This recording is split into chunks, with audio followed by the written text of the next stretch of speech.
صل على رسوله الكريم أما بعد فقد قال الله تعالى في القرآن العظيم وفي الفرقان المجيد بعد أعوذ بالله من الشيطان الرجيم بفضل بسم الله الرحمن الرحيم إن الله يأمركم أن تؤدوا الأمانات إلى أهلها وإذا حكمتم بين الناس أن تحكموا بالعدل إن الله نعم ما يعظكم به إن الله كان سميعا بصيرا صدق الله مولانا العظيم. புகழும் புகழ்ச்சியும் ஏக இறைவனாகிய அல்லாஹ்விற்கே உரித்தாகட்டுமாக. அவனுடைய சலாமும் சமாதானமும் கண்மணி நாயகம் ரசூலுல்லாஹி ஸல்லல்லாஹு அலைஹி வஸல்லம் அன்னவர்களின் மீதும் அன்னவர்களின் அடிச்சுவற்றினை பின்பற்றி வாழ்ந்து மறைந்த உத்தம சத்திய சஹாபாக்கள், தாபிஈன்கள், தபஅ தாபிஈன்கள், நாதாக்கள், சுஹதாக்கள், சாலிஹீன்கள் இன்னும் நம் அனைவரின் மீதும் என்றென்றும் நின்று நடவட்டுமாக. ஆமீன். கண்ணியத்திற்குரியவர்களே, அல்லாஹ் சுப்ஹானஹு வ தஆலாவுடைய மாபெரும் வல்லமையினால், மாபெரும் கிருபையினால் நான்காவது நாள் தராவியுடைய தொழுகையை தொழுது முடித்து அமரக்கூடிய ஒரு தௌஃபீக்கினை கொடுத்திருக்கின்றான். அல்ஹம்துலில்லாஹ். இன்று ஓதப்பட்ட சூரத்துன் நிசா என்கிற அத்தியாயம். அல்லாஹ் சுப்ஹானஹு வ தஆலா இந்த சூராவில் பெண்களை பற்றி சொல்லி காட்டுகிறான். பெண்களிடத்தில் எப்படியெல்லாம் எவ்வாறெல்லாம் நடந்து கொள்ள வேண்டும் என்பதையும் சொல்லி காட்டுகிறான். அவை அனைத்தும் நம்மால் சொல்ல முடியுமா என்று கேட்டால் சொல்ல முடியாது. ஒரே பயானே அல்லாஹ் சொல்லக்கூடிய ஒரு வார்த்தை பல இடங்களில் சொல்லி காட்டுகிறான். அல்லாஹ் என்ன சொல்கிறார் என்று சொன்னால், இன்று ஓதப்பட்ட அந்த இறை வசனம், இன்னல்லாஹ யஅமுருக்கும் அன் துஅத்துல் அமானாதி இலா அஹ்லிஹா. உங்களிடத்தில் அமானிதம் இருந்தால், யாராவது உங்களிடத்தில் அமானிதத்தை ஒப்படைக்கப்பட்டால் நீங்கள் அதை உரியவிடம் கொடுத்து விடுங்கள், நீதமான முறையில் கொடுத்து விடுங்கள். வைதா ஹகம்தும் பைனன் நாஸி அன் தஹ்குமூ பில் அத்ல். உங்களிடத்தில் தீர்ப்பு சொல்வதற்காக வேண்டி வருகிறார்கள் என்று சொன்னால், தீர்ப்பு கேட்க வருகிறார்கள் என்று சொன்னால் நீதமான முறையில் தீர்ப்பை வழங்குங்கள் என்று அல்லாஹ் கட்டளையிடுகின்றார். அதை சொல்லிவிட்டு சொல்லக்கூடிய வார்த்தை, இன்னல்லாஹ நிஅம் மா யஅதுக்கும் பிஹ். நிச்சயமாக அல்லாஹ்வுடைய உபதேசம் உங்களுக்கு நல்லதாகத்தான் இருக்கும் என்பதாக அல்லாஹ்வே சொல்லி காட்டுகிறார். இதனை எல்லாம் சொல்லிவிட்டு அல்லாஹ் சொல்லக்கூடிய வார்த்தை, இன்னல்லாஹ கான சமீஅன் பஸீரா. நிச்சயமாக அல்லாஹ் சுப்ஹானஹு வ தஆலா கேட்பவனாகவும், நிச்சயமாக அல்லாஹ் சுப்ஹானஹு வ தஆலா பார்ப்பவனாகவும் இருக்கிறேன் என்று சொல்லி காட்டுகிறார். இதில் நாம் முதலாவது தெரிந்து கொள்ள வேண்டிய ஒரு விஷயம் என்னவென்று சொன்னால், அமானிதத்தை பாதுகாக்க வேண்டும். அந்த வகையில் நமக்கு கீழ் இருப்பவர்கள், என்னுடைய பெற்றோர்கள், வயோதிகம் அடைந்த என்னுடைய பெற்றோர்கள் எனக்கு அமானிதம். நான் சரியான முறையில் அவர்கள் பணிவிடை செய்ய வேண்டும். என்னுடைய மனைவி எனக்கு அமானிதம், என்னுடைய குழந்தை எனக்கு அமானிதம். இப்படி ஒரு மனிதருக்கு கீழ் எத்தனை மனிதர்கள் இருக்கிறார்களோ, எத்தனை பேர் இருந்தாலும் அந்த மனிதருக்கு அவர்கள் அனைவரும் அமானிதம். பொதுவாக இரண்டு விஷயம்.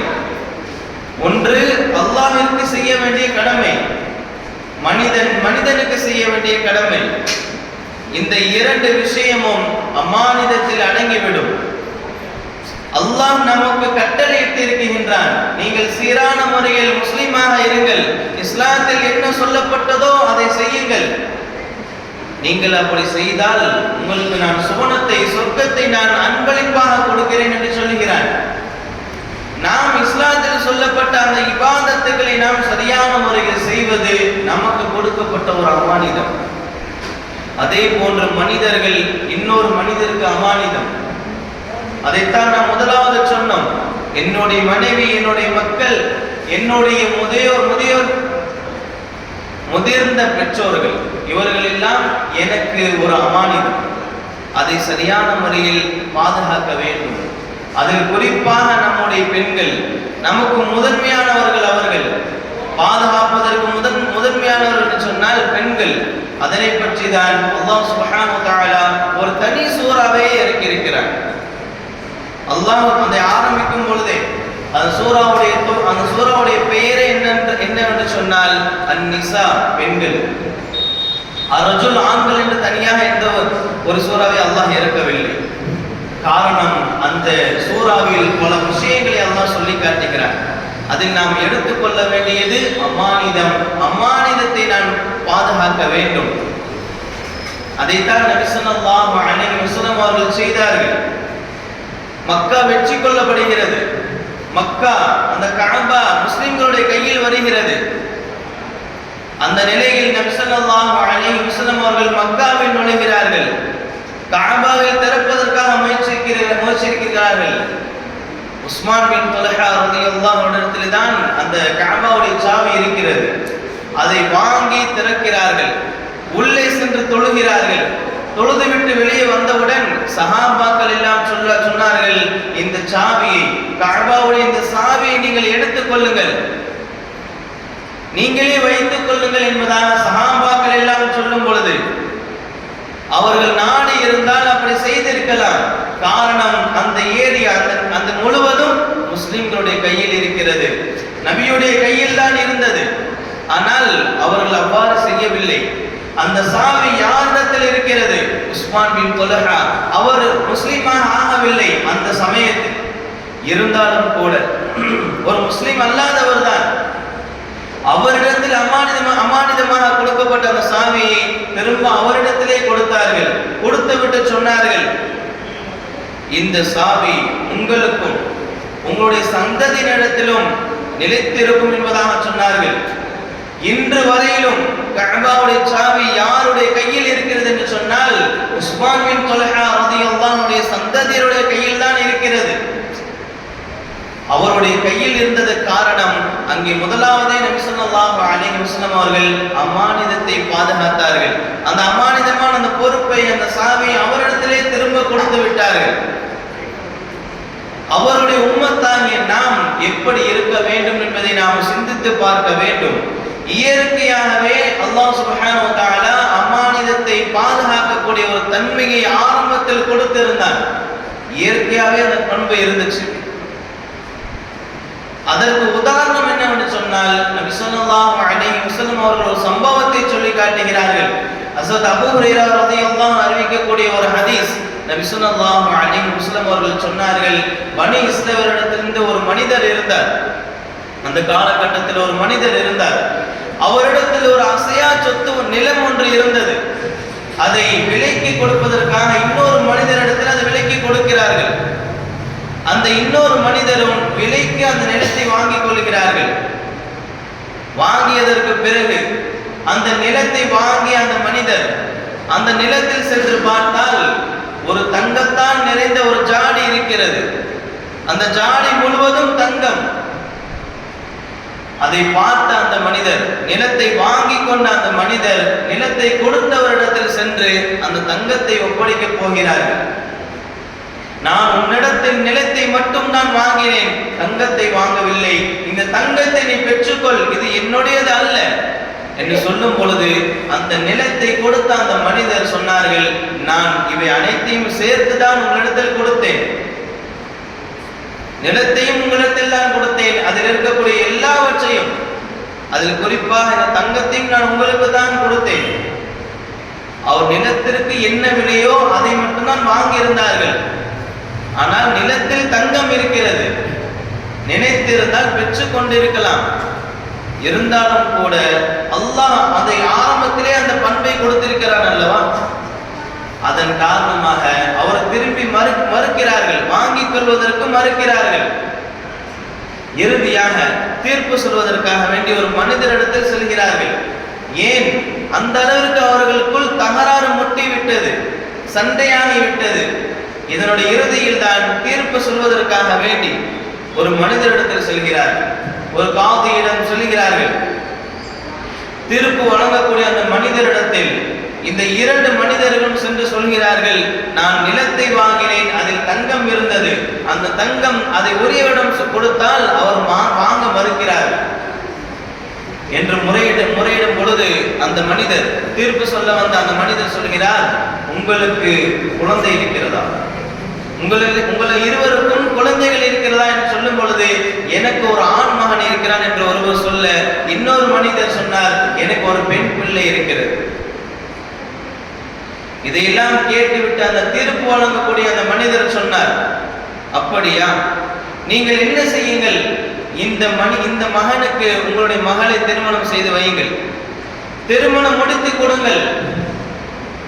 இந்த தங்கத்திலிருந்து அந்த 2 மனிதர்களுக்கும் அந்த பெண் மணமக்களுக்கு நீங்கள் என்ன செய்யுங்கள், செலவழிங்கள் என்பதாக தீர்ப்பு சொல்கிறார்கள்.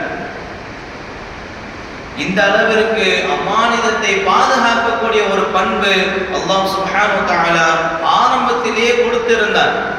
ஆனால் நாளடைவில் மக்களுடைய அந்த மோசமான விஷயங்களினால் இந்த பொறுப்பு, இந்த பண்பு இருக்கக்கூடிய இடம் தெரியாமலே போய்விட்டது. அதைத்தான் நபி ஸல்லல்லாஹு அலைஹி வஸல்லம் அவர்கள் சொல்லி காட்டுகிறார்கள். இம்ரான் இப்னு ஹுசைன் ரலியல்லாஹு அறிவிக்கிறார்கள், நபி அவர்கள் சொன்னார்கள், விரைவில் உங்களிடத்தில் ஒரு சமூகம் வர இருக்கிறது, அவர்களிடத்தில் அமானிதத்தை ஒப்படைக்கப்பட்டால் அதை அவர் நிறைவேற்ற மாட்டார்கள், அவரிடத்தில் நம்பி எதையும் ஒப்படைக்கப்பட மாட்டாது. அதே போன்று அவர்கள் சாட்சியாக இருப்பதற்கு அவர்களாகவே தாமாக முன் வருவார்கள், அவர்களிடத்தில் சாட்சியம் அளிக்கும்படி யாரும் கேட்க மாட்டார்கள். அதே போன்று அந்த மனிதர்கள் நேர்ச்சை செய்வார்கள், ஆனால் நிறைவேற்ற மாட்டார்கள். இப்படிப்பட்ட கூட்டம், இப்படிப்பட்ட ஒரு மனிதர்கள் உங்களுக்கு பின்னால் வர இருக்கிறார்கள் என்பதாக நபி ஸல்லல்லாஹு அலைஹி வஸல்லம் அவர்கள் சொல்லி காட்டினார்கள். இன்னொரு ஹதீஸிலும் நபி அவர்கள் சொல்லக்கூடிய ஒரு சம்பவம் என்னவென்று சொன்னால், சொல்லக்கூடிய ஒரு வார்த்தை, விரைவில் உங்களிடத்தில் ஒரு மனிதர்கள் வர இருக்கிறார்கள், அவர்கள் அமானிதம் சம்பந்தமான எந்த ஒரு விஷயத்தையும் செய்ய மாட்டார்கள், அவரிடத்தில் அமானிதம் சீர்கெட்டு போயிருக்கும், கருத்து வேறுபாடு கொண்டிருப்பார்கள் என்று சொல்லிவிட்டு நபி ஸல்லல்லாஹு அலைஹி வஸல்லம் அவர்கள் சொன்னார்கள், தன்னுடைய 2 கைகளையும் கோர்த்து சொன்னார்கள், இந்த அளவிற்கு நல்லவர் தீயவர் என்று வித்தியாசம் தெரியாத அளவிற்கு அவர்கள் ஒன்றோடு ஒன்றாக இருப்பார்கள். இதனை கேட்ட சஹாபாக்களில் இப்னு உமர் ரலியல்லாஹு அன்ஹு கேட்கிறார்கள், யா ரசூலல்லாஹ், அப்படி ஒரு கால் நடந்து விட்டால், அந்த காலத்தில் நாங்கள் இருந்தோம் என்று சொன்னால் நாங்கள் என்ன செய்வது என்று சொல்லும் பொழுது நபி ஸல்லல்லாஹு அலைஹி வஸல்லம் அவர்கள் சொன்னார்கள், நீங்கள் எதை உண்மை என்று நினைக்கிறீர்களோ, எதை உண்மை என்று நீங்கள் ஏற்றுக்கொள்கிறீர்களோ அதை மட்டும் நீங்கள் எடுத்துக்கொள்ளுங்கள், எதை நீங்கள் பொய் என்று மறுக்கிறீர்களோ அதனை முழுவதும் விட்டு விடுங்கள் என்பதாக நபி ஸல்லல்லாஹு அலைஹி வஸல்லம் அவர்கள் சொல்லி காட்டினார்கள். இன்றைய காலமும் அப்படிப்பட்ட ஒரு சூழ்நிலையில் தான் நாம் யாரை நல்லவர் என்று சொல்லுகிறோமோ அவர் மற்றவரிடத்தில் கெட்டவராக இருக்கிறார், நாம் யாரை தீயவர் என்று சொல்லுகிறோமோ அவர் மற்றவரிடத்தில் நல்லவராக இருக்கிறார்கள், இருமுகமாகத்தான் இருக்கிறார்கள். அல்லாஹ் பாதுகாக்க வேண்டும். அல்லாஹ் சுப்ஹானஹு வ தஆலா இந்த அமானிதத்தை ஒப்படைக்கக்கூடிய பொறுப்பை நம்மிடத்தில் கொடுத்திருக்கிறார், மனிதனிடத்தில் கொடுத்திருக்கிறார். அல்லாஹ் சுப்ஹானஹு வ தஆலா வானத்தை அழைத்து சொன்னான், பூமியை அழைத்து சொன்னான், நீ என்ன செய், இந்த அமானிதத்தை ஒப்படைத்துக் கொள், இந்த அமானிதத்தை நீ ஏற்றுக்கொள் என்று சொல்லும் பொழுது, இதற்காக வேண்டி நான் இவ்வளவு சலுகைகள் கொடுக்கிறேன் சொல்லும் பொழுது அது யாரும் ஏற்றுக்கொள்ளவில்லை. ஆனால் ஆதம் அலைஹிஸ்ஸலாத்து வஸ்ஸலாம் இடத்தில் அவர்களை அழைத்து சொல்கிறார்கள், நீங்கள் அமானிதத்தை ஏற்றுக்கொள்ளுங்கள் என்பதாக. அதனை கேட்டுவிட்டு ஆதம் அலைஹிஸ்ஸலாத்து வஸ்ஸலாம் அவர்கள் சொன்னார்கள், கேட்கிறார்கள், நான் அப்படி செய்தால், இந்த அமானிதத்தை நான் ஏற்றுக்கொண்டால் எனக்கு என்ன கிடைக்கும் என்பதாக சொல்லும் பொழுது அல்லாஹ் சுப்ஹானஹு வ தஆலா சொல்லி காட்டுகிறான், உங்களுக்கு நான் சுவனத்தை வழங்குகிறேன், சலுகைகளை நான் வழங்குகிறேன், நல்ல நல்ல அந்தஸ்துகளை கொடுக்கிறேன், அதில் குறிப்பாக சுவனத்தை வழங்குகிறேன் என்பதாக ஆதம் அலைஹிஸ்ஸலாத்து வஸ்ஸலாம் இடத்தில் சொல்லும் பொழுது அதை கேட்டுவிட்டு ஆதம் அலைஹிஸ்ஸலாத்து வஸ்ஸலாம் அவர்கள் அதனை ஏற்றுக்கொண்டார்கள்.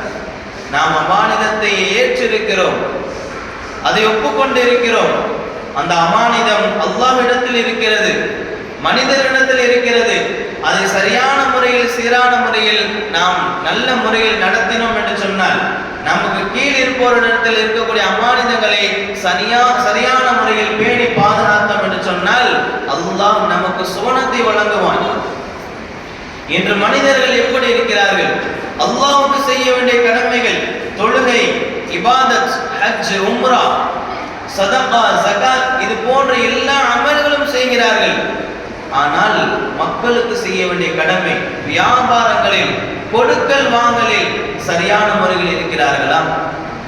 அவர்கள் எதை விலை வைத்து விற்கிறார்களோ அது தரமான பொருளாக இருக்கிறதா என்பதையெல்லாம் நாம் நல்லா சற்று சிந்தித்து பார்க்க வேண்டும். காரணம், நமக்கு முன்னால் வாழ்ந்தவர்கள் அந்த அளவிற்கு அமானிதத்தை ஏற்றுக்கொள்பவர்களாக, அதை ஒப்புக்கொள்பவர்களாக, அதை நிறைவேற்றுபவர்களாக இருந்திருக்கிறார்கள். அன்றைய காலத்தில் ஷாம் தேசத்தில் ஒரு பிரபல்யமான ஒரு கடைவீதி இருந்தது. அதனுடைய பெயர் மதஹ் பாஷா என்று அழைக்கப்படக்கூடிய ஒரு பிரபல்யமான ஒரு கடைவீதி. அந்த கடைவீதியில் பல கடைகள் இருக்கிறது. யாராவது வெளியூர் செல்வதாக இருந்தால், யாராவது ஹஜ் செல்வதாக, உம்ரா செல்வதாக இருந்தால் அவர்களிடத்தில் வைத்திருக்கக்கூடிய உயர்தரமான பொருட்கள், அதே போன்று பணம், காசுகள் எல்லாம் இந்த மதஹ் பாஷா என்ற கடைவீதியில் இருக்கக்கூடிய கடைகளில் ஏதாவது ஒரு கடையில் ஒப்படைத்து விட்டு செல்வார்கள். அப்படி ஒப்படைத்து விட்டால் அதை அவர்கள் மறுக்காமல் திருப்பி முழுமையாக கொடுத்து விடுவார்கள், நேர்மையான முறையில் கொடுத்து விடுவார்கள். இதன் காரணமாக அந்த கடைவீதிக்கு என்று ஒரு தனி புகழ் இருந்தது. இந்த நிலையில் ஒரு முதியவர், ஒரு பெரியவர் ஒரு கடைக்கு செல்கிறார்.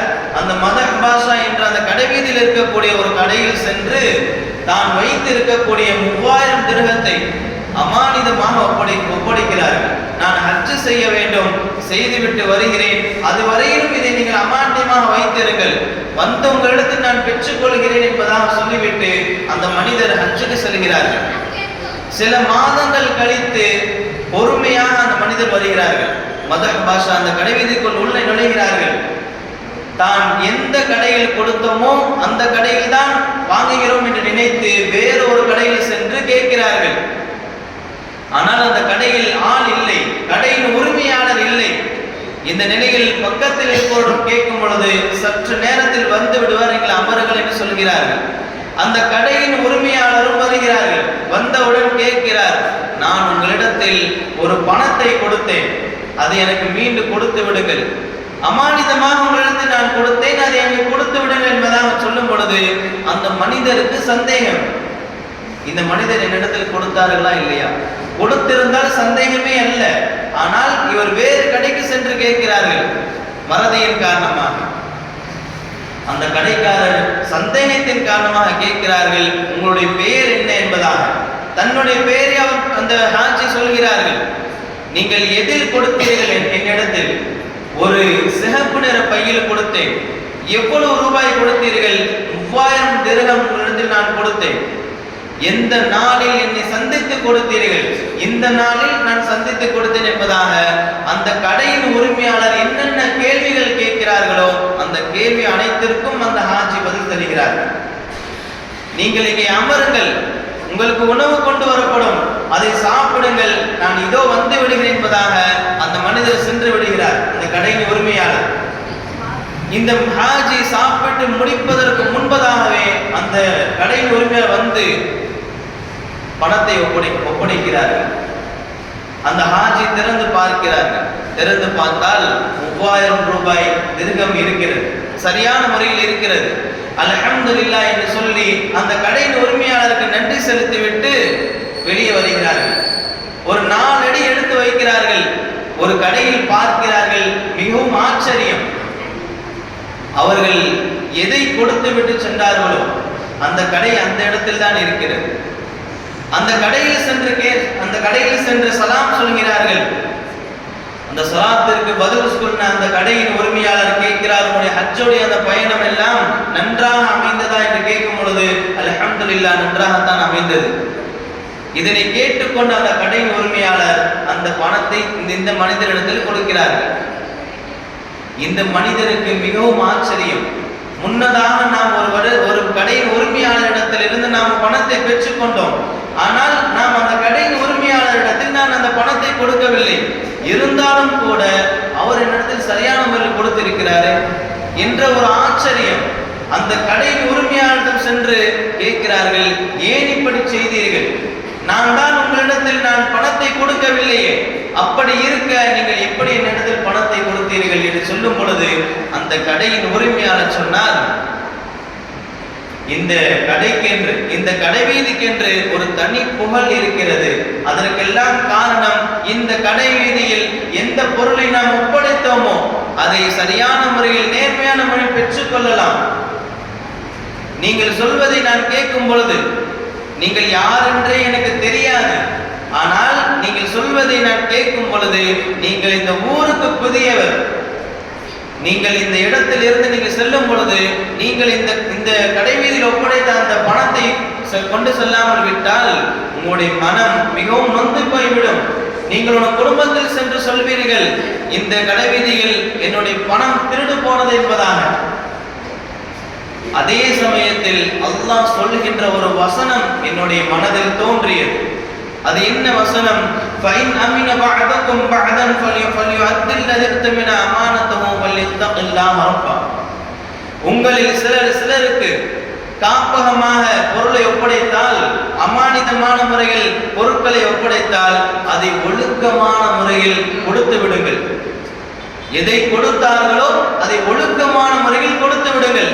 வல்யத்தகில்லாஹ ரப்பா, நீங்கள் அல்லாஹ்வை அஞ்சிக் கொள்ளுங்கள், அல்லாஹ்வை பயப்படுங்கள் என்பதான அந்த இறை வசனம் என் மனதில் தோன்றியது. பிறகு நான் என்ன செய்தேன், என்னிடத்தில் 1000 ரூபாய் 1000 திர்ஹம் தான் இருந்தது. இந்த 2000 திர்ஹத்தை நான் கடனாக பெற்று உங்களிடத்தில் நான் ஒப்படைத்தேன் என்பதாக சொன்னவுடன் அந்த ஹாஜிக்கு மிகவும் நெகிழ்வுற்றது. அல்ஹம்துலில்லாஹ் என்று சொல்லி அந்த கடையின் உரிமையாளரிடத்தில் நன்றி செலுத்திவிட்டு அங்கிருந்து புறப்பட்டு விட்டார்கள். இந்த அளவிற்கு அமானிதத்தை பேணி பாதுகாப்பவர்களாக, அமானிதத்தை ஒப்படைக்கப்பட்டால் சரியான முறையில் திரும்ப கொடுப்பவர்களாக, நேர்மையான முறையில் ஒப்படைப்பவர்களாக நமக்கு முன்னால் இருந்திருக்கிறார்கள். அதை விடவும் பிரபல்யமான ஒரு சம்பவம் என்ன தெரியுமா? நம் எல்லோருக்கும் தெரியும், ஹஸரத் உமர் ரலியல்லாஹு அவருடைய ஆட்சி காலம். அவர் நகர்வலம் வந்து கொண்டிருக்கிறார்கள். அப்பொழுது ஒரு வீட்டில் ஏதோ ஒரு சப்தம், யாரோ பேசிக் கொண்டிருக்கிறார்கள். என்ன என்பதை கேட்க செல்கிறார்கள். அங்கே சென்றால் ஒரு தாயும் ஒரு மகனும் பேசுகிறார்கள். நாம் பால் விற்பனை செய்கிறோம், அதில் தண்ணீர் ஊற்றி கலந்து விற்பனை செய்தால் நல்ல லாபம் கிடைக்கும் என்பதாக அந்த தாய் சொல்லும் பொழுது அந்த மகள் சொன்னால், இது யாருடைய ஆட்சி காலம்? உமர் ரலியல்லாஹு ஆட்சி காலம் அல்லவா? இதனை கேட்டுக்கொண்ட தாய் சொன்ன வார்த்தை, உமர் பார்த்து கொண்டா இருக்கிறார், உமர் இங்கேயா இருக்கிறார், பார்த்து கொண்டா இருக்கிறார், அவர்தான் பார்க்கவில்லையே, நீ பாலில் தண்ணீர் கலந்து விடு, நல்ல ஒரு லாபம் கிடைக்கும் என்பதாக அந்த தாய் சொல்லும் பொழுது அந்த மகள் சொன்ன வார்த்தை, உமர் என்னை பார்க்கவில்லை, நாம் செய்யக்கூடிய இந்த தவறான செயலை உமர் பார்க்கவில்லை, ஆனால் அல்லாஹ் பார்த்து கொண்டிருக்கிறான். நாளை மறுமையில் என்னிடத்தில் அல்லாஹ் கேள்வி கேட்பான். இந்த பால் ஒவ்வொரு வியாபாரத்திலும் இது முக்கியமான ஒரு அம்சம். ஒவ்வொரு வியாபாரத்திலும் இருக்கக்கூடிய முக்கியமான ஒரு அம்சம் இந்த சம்பவத்திலிருந்து இருக்கிறது. நாம் கொடுக்கக்கூடிய ஒவ்வொரு வியாபாரத்திலும், நாம் கொடுக்கக்கூடிய ஒவ்வொரு விலைக்கு ஏற்றவாறு கொடுக்கக்கூடிய பொருட்கள் அது சரியான முறையில் இருக்க வேண்டும், கலப்படமற்றதாக இருக்க வேண்டும் என்பதைத்தான் இந்த சம்பவம் நமக்கு உணர்த்துகிறது. இந்த பெண் இருந்ததின் காரணமாக, அம்மானிதத்தை சரியான முறையில் ஒப்படைத்ததின் காரணமாக, தவறான முறையில் சேகரிக்காமல் விட்டதின் காரணமாக, லாபத்தை தவறான முறையில் சம்பாதிக்காமல் விட்டதின் காரணமாக அல்லாஹ் இந்த உலகத்தில் அவர் கொடுத்த ஒரு பெரிய ஒரு கிஃப்ட் என்ன தெரியுமா? இஸ்லாத்தின் 2வது ஜனாதிபதி உமர் இப்னு கத்தாப் ரலியல்லாஹு அவர்கள், அவருடைய மகன் இவருக்கு திருமணம் செய்து முடிக்கப்பட்டார்கள். மறுநாள் காலையில் ஹஸரத் உமர் ரலியல்லாஹு அவர்கள் தன்னுடைய மகனிடத்தில் சொல்கிறார்கள், இந்த பெண் சிறந்தவள், இறையச்சமுடையவள், இந்த பெண்ணை நீ திருமணம் செய், உன்னுடைய வாழ்க்கை சிறப்பாக இருக்கும், நன்றாக இருக்கும் என்று சொல்லிவிட்டு தன்னுடைய மகனை அழைத்து அந்த வீட்டிற்கு சென்று பொண்ணு கேட்டு திருமணம் முடித்து கொடுத்தார்கள். இதற்கெல்லாம் காரணம் அந்த பெண் இறையச்சம் உடையவர்களாக இருந்ததின் காரணமாகத்தான். அதே போன்று தான் செய்கின்ற அந்த வியாபாரத்தில் நேர்மையான முறையில், ஒழுக்கமான முறையில், நீதமான முறையில் இருந்ததின் காரணமாக அல்லாஹ் சுப்ஹானஹு வ தஆலா கொடுத்த ஒரு பெரிய gift அதுதான். இப்படி நாம் செய்கின்ற ஒவ்வொரு அமானிதத்தில் சரியான முறையில் செய்கின்ற ஒவ்வொரு விஷயத்திலும் அல்லாஹ் சுப்ஹானஹு வ தஆலா நம்மை பார்த்து கொண்டுதான் இருக்கிறான். நாம் எப்படி அதை செய்கிறோம், சரியான முறையில் செய்கிறோமா அல்லது தவறான முறையில் அதை பயன்படுத்துகிறோமா என்பதை எல்லாம் அல்லாஹ் சுப்ஹானஹு வ தஆலா இன்னல்லாஹ கான சமீஅன் பஸீரா, அல்லாஹ் கேட்பவனாகவும் பார்ப்பவனாகவும் இருக்கிறேன் என்று சொல்லி காட்டுகிறான். அந்த வகையில் நமக்கு முன்னோர் வாழ்ந்தவர்கள் எல்லாம் சரியான முறையில் அந்த அமானிதத்தை ஒப்படைத்தார்கள். நாமும் அப்படி இருக்கக்கூடிய ஒரு தௌஃபீக்கினை, நல்ல நசீபினை நம் அனைவருக்கும் தந்தரு புரிவானாக. வாஹிரு தஅவானா அல்ஹம்துலில்லாஹி ரப்பில் ஆலமீன். அஸ்ஸலாமு அலைக்கும் வரஹ்மத்துல்லாஹி வபரகாத்துஹு.